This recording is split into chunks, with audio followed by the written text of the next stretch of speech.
কিয়ামতের আগে হত্যা বাড়তে থাকবে। হত্যা মানে একজন মানুষকে হত্যা করা হবে, মানুষ জানবে না আমাকে কেন মারা হচ্ছে, আর যে হত্যা করবে সেও বুঝবে না কেন ওকে মারলাম। হত্যা, হারাজ।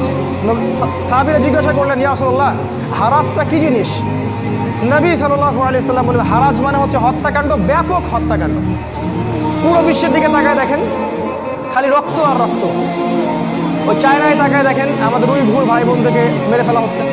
এই মিয়ানমারের দিকে তাকায় দেখেন, ওখানে রোহিঙ্গা ভাইদেরকে মেরে কোটি কোটি করে কাটা হলো, ওরা পালিয়ে বাংলাদেশে চলে আসলো। কাশ্মীরের দিকে তাকান, সেখানে মারা হচ্ছে। আফগানিস্তানে তাকান, সেখানে মারা হচ্ছে। সিরিয়ার দিকে দেখেন, লক্ষ লক্ষ বাচ্চা, এই যে ছোট ছোট বাচ্চাগুলোকে বোম দিয়ে মেরে ফেলা হচ্ছে। আপনার বাচ্চাকে কেউ যদি বোমা মেরে ফেলে কেমন লাগবে আপনার?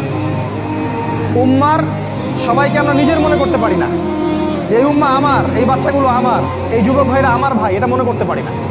আমরা খুব স্বার্থপর হয়ে গেছি। আর ইয়েমেনের দিকে তাকায় দেখেন, প্রায় 10 লক্ষ শিশুকে ওখানে না খেয়ে মেরে ফেলা হচ্ছে। 10 লক্ষ শিশু। কয়টা দেশের উদাহরণ দিবেন? সারা বিশ্বের দিকে তাকায় খালি হত্যা আর হত্যা। আর এই কথাটাই ফেরেশতারা বলেছিলেন।